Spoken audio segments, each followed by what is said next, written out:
Hola, muy buenos días, tardes o noches. Les saludo de su canal Tutor con un nuevo video tutorial del tema de la suma de vectores para la materia de física fundamental.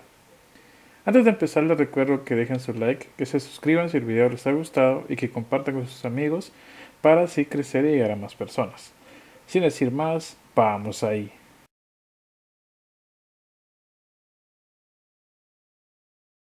En física es muy importante que sepamos de que hay cantidades escalares y vectoriales, cosa que ya platicamos en el video anterior.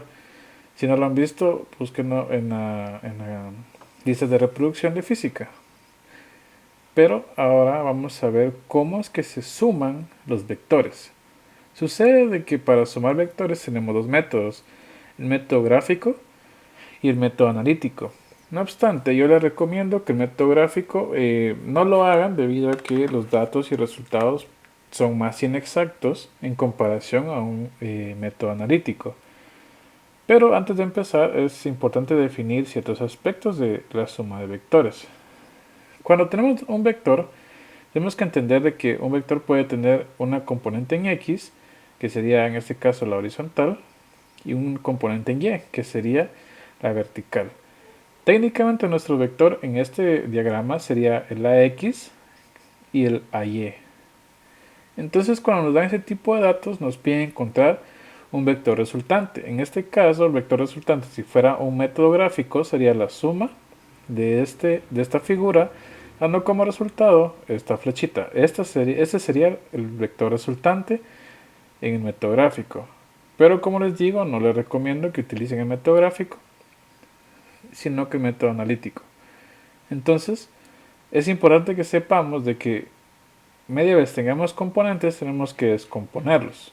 Si es x, va a ser una función trigonométrica de coseno, mientras que si es en la vertical en y, una función trigonométrica de seno. Esto pues obviamente por el cateto adyacente partido de hipotenusa y el cateto opuesto partido de hipotenusa. Entonces, ¿qué es lo que hacemos para empezar? Primero analizamos nuestros vectores. En este caso, como es hipotético, vamos a asumir que ya analizamos y nos dice separar las componentes de los vectores y sumarlos. En este caso solo hay un vector, el vector A. Pero estos pueden ser desde 1, 2, 3 hasta una cantidad indefinida. Entonces, si yo sé que hay, por ejemplo, ángulos, yo sé que tengo que descomponerlo. Entonces yo tengo que sumar componentes en X y los componentes en Y. Entonces en este caso tengo los componentes en X, va a ser la sumatoria de todos los vectores descompuestos en el lado X, por así decirlo. Tengo AX, tengo la componente de BX, la componente de CX y indefinido. Si nos vamos con los resultantes de las Y, igual, la sumatoria sería los componentes de la A en Y, los componentes de la B en Y, de la C en y los demás que existan en ese ejercicio.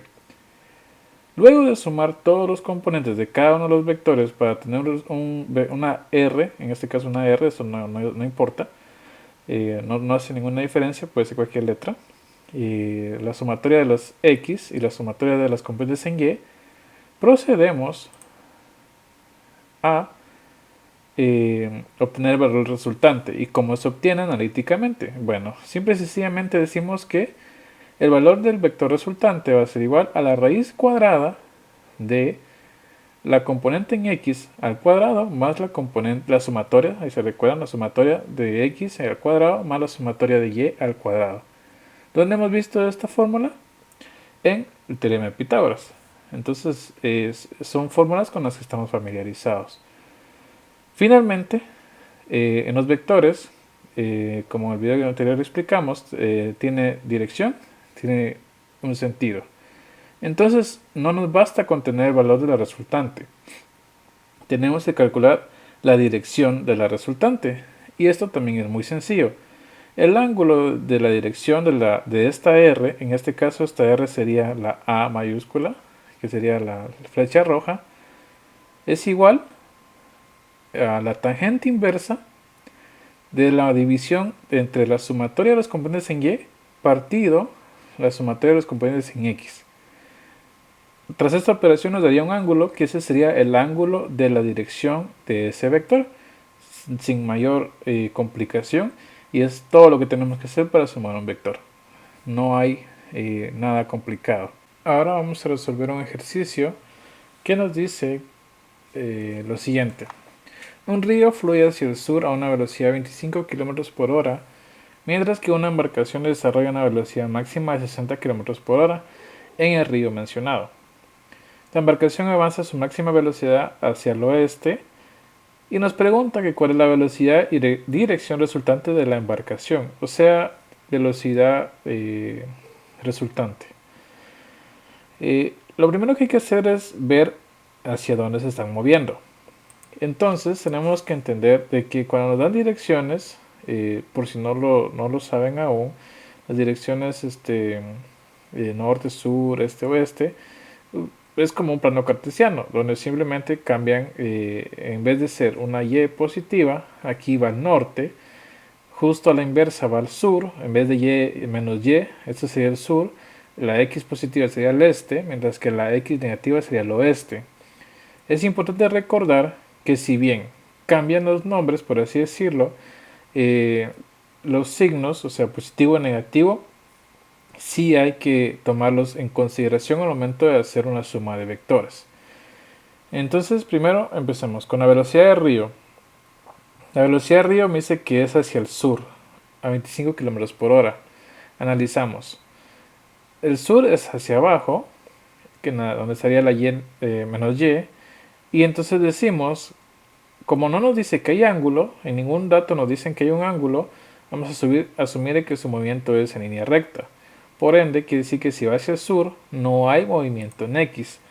Esto es 0, mientras que la componente en Y del río va a ser de 25 kilómetros por hora. Ahora bien, la velocidad de la embarcación me dice que se mueve hacia el oeste. Perdón. Se mueve hacia el sur es hacia menos Y, entonces esta componente sería menos 25 kilómetros por hora. Sigamos, velocidad de la embarcación me dice que es hacia el oeste. El oeste estarían a menos X. Como es en línea recta, no hay movimiento en la vertical, por ende mi componente en Y es 0 y mi velocidad de embarcación en X sería menos 60 kilómetros por hora. Ahora procedemos a sumar las componentes en X para tener un solo resultado, que en este caso pues sería 0 menos 60 kilómetros por hora. Y hacemos lo mismo con la sumatoria de las componentes en Y, que en este caso sería menos 25 más 0 kilómetros por hora. Muy bien, ahí ya tenemos nuestra sumatoria, pero ahora ¿qué sigue? Hay que calcular la velocidad resultante. Como les mencionaba, la fórmula es nada más y nada menos que el teorema de Pitágoras. Entonces lo único que necesitamos es saber la sumatoria de X y la sumatoria de Y eso ya lo tenemos. Entonces decimos que la sumatoria en X va a ser menos 60. Vamos a obviar sus dimensionales en este caso, en este momento, pero se pone, o sea, sí se tiene que poner. En este caso vamos a obviarlos y mis componentes en Y, la sumatoria es de 25. Entonces aquí es importante recordar de que hay un paréntesis y este cuadrado solo va a afectar, este exponente solo va a afectar a los datos 60 y 25 por separado. Esto es de matemática, entonces no vamos a indagar tanto en eso. Procedemos a operar y decimos menos 60 al cuadrado es 3600. Una ley de los exponentes es de que un número negativo elevado a un número a un exponente par, su signo se vuelve positivo. Entonces no hay problema en ese sentido. Entonces decimos menos 25 al cuadrado es 625. Teniendo estos valores, solo sumamos y